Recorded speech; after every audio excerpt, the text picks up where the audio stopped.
क्या लड़के लड़कियां साथ पढ़ना चाहिए? जी नहीं।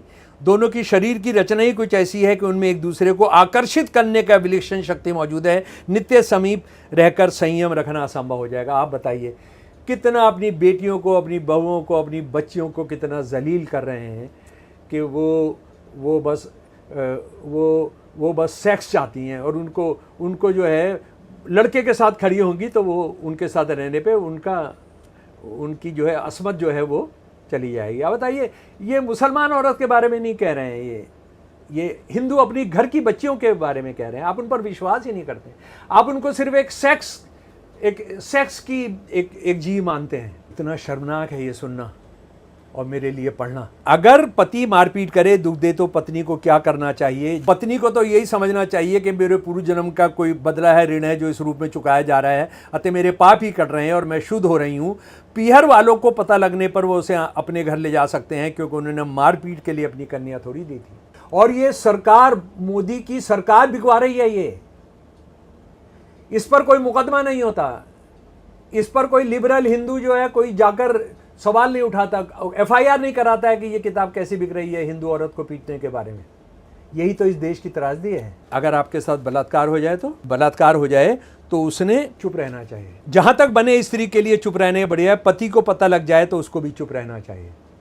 यानी इसका मतलब है आप बलात्कारी का संरक्षण करेंगे, आप बलात्कारी को बचाएंगे। किसके बारे में? ये मुसलमान औरत के बारे में, सिख औरत के बारे में, ईसाई औरत के बारे में? जी नहीं, ये हिंदू औरत के बारे में बोला है। सती हिंदू धर्म का जो हिस्सा है उसके बारे में तो ये सारी किताबों के अंदर भरा पड़ा है, सारी किताबों के अंदर पड़ा है। मैं सीधा का सीधा, ये कल्याण, ये पत्रिका है गीता प्रेस की, बहुत बिकती है, 20 हज़ारों की तादाद के अंदर बिकती है। इसने एक नारी विशेषज्ञ निकाला, ये जो उनका 22वें साल का था, इसके अंदर अलग से एक चैप्टर है, अलग से इस चैप्टर है सतीत की जी, सती महामाते जी। ये मैं आपको पढ़कर सुना रहा हूं, उससे आप बात साफ हो जाएगा जी। जो नारी अपने मृत पति का अनुसरण करती हुई घर से शमशान की ओर प्रसन्नता के साथ जाती है, वह पद पद पर अश्वमेध यज्ञ का फल प्राप्त करती है। इसमें तनिक भी संदेह नहीं है। जैसे सर्प पकड़ने वाला सपेरा सांप को उसके बिल से बलपूर्वक निकाल लेता है, उसी प्रकार सती स्त्री अपने पति को यमदूतों के हाथ से खींचकर स्वर्ग काल में जाती है। उस पवित्रता देवी के देखकर यमदूत स्वयं भाग जाते हैं, जो जान लेने आते हैं। पतिव्रता की तेज का अवलोकन करके सबको तपाने वाले सूर्य देव समय संतप्त हो उठते हैं। दूसरों को जलाने वाले अग्निदेव भी स्वयं ही जलने लगते हैं तथा त्रिभुवन के समर्पण तेज कांप उठते हैं।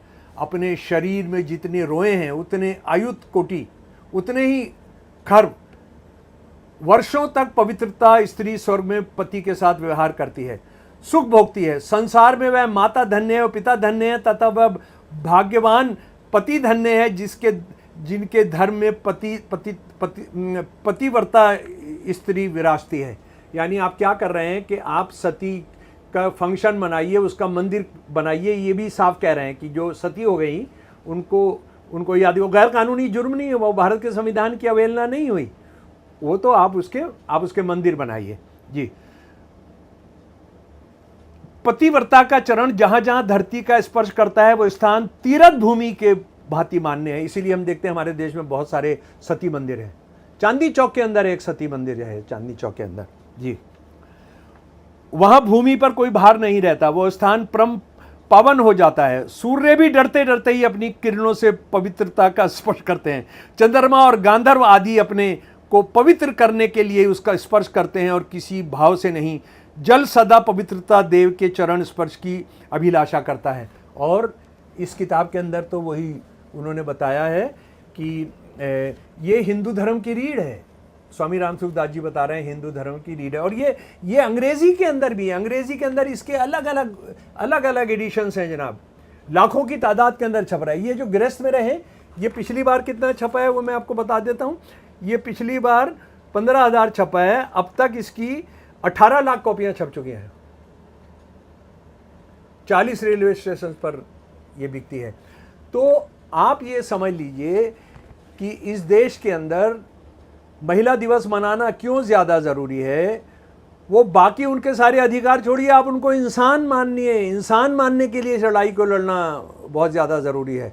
और सच्ची बात यह है कि हिंदुत्व हिंदू धर्म के मानने वालों के लिए सबसे बड़ी चुनौती है, सबसे बड़ा खतरा है, क्योंकि वो मुसलमान, ईसाई, सिख हो, इनको तो छोड़िए, वो हिंदू औरत के बारे में जो वो करना चाह रहे हैं। और ऐसा नहीं है कि आज गीता प्रेस ने ये तय किया हो कि आज 8 मार्च को हम इसको बेचेंगे नहीं, हम इस किताब को आज नहीं बेचेंगे, नहीं, ये खुलेआम बिक रही है।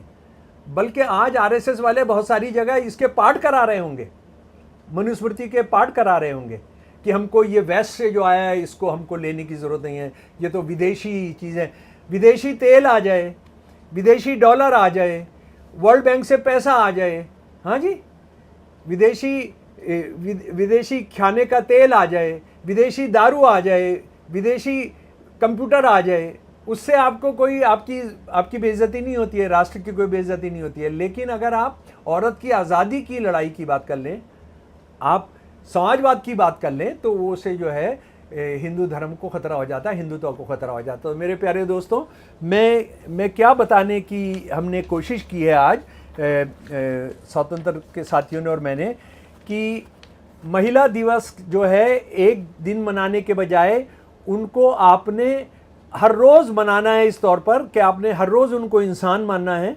वो बच्चा पैदा करने की मशीन नहीं है, वो रोटी बनाने की मशीन नहीं है, वो कपड़े धोने की मशीन नहीं है। और जब आप शादी कर लाते हैं, हाँ, एक और इन किताबों के अंदर बहुत वो है कि क्या अगर उसका पति मर जाए तो दूसरी शादी कर सकती है? बिल्कुल नहीं कर सकती है। उनका ये कहना है कि औरत तो इंसान नहीं है ना, वो तो एक दान देने वाली चीज़ है। जब हमने उसको दान दे दिया किसी को, वो एक दान में दी गई चीज़ दोबारा दान में नहीं दी जा सकती। आप बताइए दुनिया का सबसे बड़ा प्रजातंत्र, हाँ, जिसमें हम देवियों को पूजते हैं, उसमें ये लोग क्या करने जा रहे हैं? ये कहाँ पहुँचाएंगे हमारे देश को, और कहाँ पहुँचा दिया है इन्होंने देश को। इसीलिए हम देख रहे हैं कि हमारे देश में औरतों के साथ बलात्कार, उनके साथ बदतमीज़ी, उनके साथ छेड़छाड़ बढ़ती जा रही है। क्योंकि आरएसएस के हिसाब से, हिंदुत्व के हिसाब से, गीता प्रेस के हिसाब से वो तो खिलौने हैं, वो तो एक उपभोग की वस्तु हैं। इससे बुरे दिन हमारे लिए क्या होंगे? लेकिन हम इससे निकलेंगे, क्योंकि 8 मार्च वाले दिन भी है, अंतर्राष्ट्रीय महिला दिवस है, यौम ख्वातीन है। तो ये लड़ाई है, विचारों की लड़ाई है, धर्मों की लड़ाई नहीं है। आज़ादी के विचार और औरत को गुलाम करने के विचार। और उसमें हिंदू मुसलमान ये एक दूसरे को कितना भी लड़ते हों, लेकिन ये सारे के सारे जो है औरत के बारे में एक ही तरह की सोच रखते हैं। तो अगर आपने औरत को आज़ाद कराने की लड़ाई लड़नी है, तो इसका मतलब है हिंदू मुसलमान जो कट्टरता है, धार्मिक कट्टरता, उसको भी आप चुनौती देंगे, उसको भी तमाचा लगाएंगे आप। धन्यवाद। मैं आपसे चाहूँगा कि 8 मार्च में नीलिमा जी के साथ अगर कोई आप गीत गा दें तो बहुत अच्छा रहेगा मैं दर्शकों को। जी दोस्तों, आज मार्च दिवस के ख़ास मौके पर, इस महान दिन पर, हम अपने एक महान साथी कमला भसीन जी को भी याद कर रहे हैं। उन्होंने जो महिलाओं को लेके जो गीत लिखे, मुझे नहीं लगता है कि भारत में कहीं किसी और भाषा में लिखे गए हैं। दुनिया में भी उस तरह की मिसाल मिलना मुश्किल है। बहुत लिखे गए होंगे, लेकिन जिस तरह से उन्होंने लड़ाइयों में हिस्सा लिया पूरे भारतीय उपमहाद्वीप में, इंडिया, पाकिस्तान, बांग्लादेश की औरतों के लिए जो उन्होंने काम किया, आज हमारे बीच में नहीं है। उनका एक बहुत ही मकबूल, हर दिल अजीज़ गाना आपके सामने पेश है, मुँह सी के अब जी ना पाऊंगी। जी, मुँह सी के अब जी ना पाऊंगी, जरा सबसे ये कह दो। मुँह सी के अब जी ना पाऊंगी, जरा सबसे ये कह दो। अपना मैं मान बढ़ाऊंगी, जरा सबसे ये कह दो। अपना मैं मान बढ़ाऊंगी, जरा सबसे ये कह दो। अम्मा कहे बेटा शीश झुकाना, अम्मा कहे बेटिया शीश झुकाना। सर को मैं ऊंचा उठाऊंगी, जरा सबसे ये कह दो। मुँह सी के अब जी ना पाऊंगी, जरा सबसे ये कह दो। बापू कहे बेटी पढ़ने न जाना, बापू कहे बेटी पढ़ने न जाना, अपना मैं ज्ञान बढ़ाऊंगी, जरा सबसे ये कह दो, अपना मैं ज्ञान बढ़ाऊंगी, जरा सबसे ये कह दो, मूसी के अब जी ना पाऊंगी, जरा सबसे ये कह दो, भैया कहे बहना चौखट न लांगो, भैया कहे बेना चौखट न लांगो, चार दीवारी को गिराऊंगी, जरा सबसे ये कह दो, चार